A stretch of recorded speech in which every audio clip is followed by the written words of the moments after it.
আসসালামু আলাইকুম। বলিদুল্লাহ tips and ট্রিক্সের পক্ষ থেকে স্বাগত। FDN অর্থাৎ ফিক্সড ডায়াল নাম্বার অনলি, এই সমস্যাটি নিয়ে আমার অলরেডি কয়েকটি ভিডিও আপলোড দেওয়া হয়ে গেছে। বাটন ফোন এবং অ্যান্ড্রয়েড ফোনের ক্ষেত্রেও ভিন্নভাবে ভিডিও আপলোড দেওয়া আছে। আমি ভিডিও ডিসক্রিপশন বক্সে লিঙ্ক দিয়ে দিব, সেখান থেকে আপনারা ভিডিওগুলো দেখে নেবেন। আর নোকিয়া ফোনের FDN কোথায় থাকে, এই সমস্যাটি হলে আপনারা কীভাবে সমাধান করবেন, এই বিষয়ে আমি আপনাদের মাঝে শেয়ার করব। তো শুরুতে আমি দেখে দেই, নোকিয়া ফোনের FDN যদি অন করা থাকে তাহলে কী লেখাটা আসে।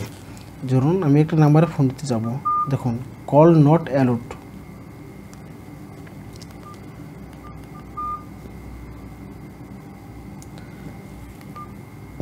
অন্যান্য ফোনের ক্ষেত্রে যেমন অ্যান্ড্রয়েড ফোনের ক্ষেত্রে যদি FDN অন করা থাকে তাহলে আউটগোয়িং কল ব্লক অথবা এই ধরনের কিছু লেখা আসে। স্যামসং এবং অন্যান্য বাটা ফোনের ক্ষেত্রেও FDN অন এই ধরনের কিছু লেখা থাকে। তো এই ফোনে কিন্তু লেখাটা ভিন্ন আসতেছে, কল নট অ্যালাউড। তো এটা যখন আসতেছে তার মানে এই ফোনে কোনো একটি অপশনের সমস্যা রয়েছে। তো এই সমস্যা হলে আপনারা কীভাবে সমাধান করবেন আমি আজকে ভিডিওতে দেখিয়ে দেব। ভিডিওটি শুরু করার আগে আপনাদের কাছে একটাই অনুরোধ, আপনি যদি আমার চ্যানেলে নতুন হয়ে থাকেন তাহলে অবশ্যই আমার চ্যানেলটি সাবস্ক্রাইব করবেন। আর ভিডিওটি যদি ভালো লাগে তাহলে অবশ্যই লাইক দিবেন, কমেন্ট করবেন।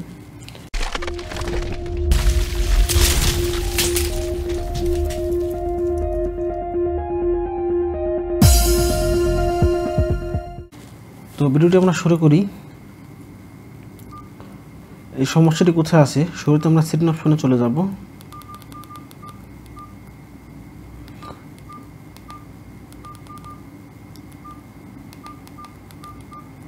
সেটিং অপশনে যাওয়ার পরে আমরা শুরুতে কল সেটিং দেখব, এটা কল সেটিং আছে কিনা। কল ডাইভার্ট, এখানে ডাইভার্ট দেওয়া আছে, এখানে নিচে কিছু নাই। আমরা চলে যাব ফোন সেটিংয়ে, এখানেও দেখতেছি না। আমরা সিকিউরিটি সেটিংয়ে চলে যাব,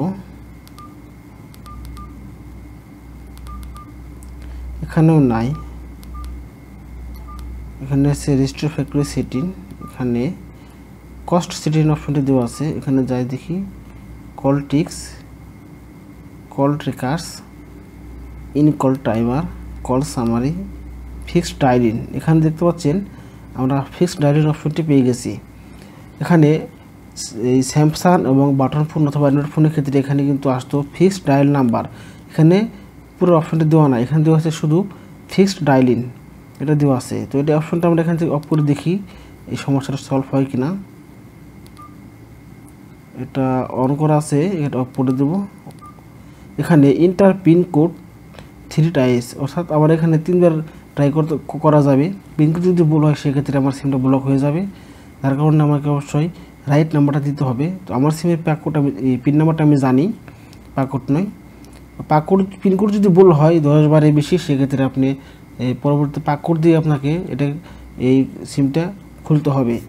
তো আমার যেহেতু পিনকোডটা জানা আছে আমি এটা দিয়ে দেবো 1 2 3 4। বেশিরভাগ ক্ষেত্রেই এই তিনটা এই 1 2 3 4 থাকে পিনকোডটা, সিমের যে পিনকোড।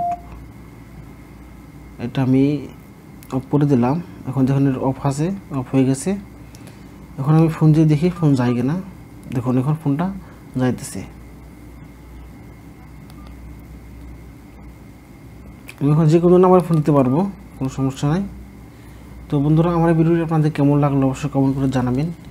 এই ভিডিওর মাধ্যমে যদি অবশ্যই আপনাদের সামান্যতম উপকার হয়ে থাকে সেক্ষেত্রে আমার চ্যানেলটি সাবস্ক্রাইব করবেন। আসসালামু আলাইকুম।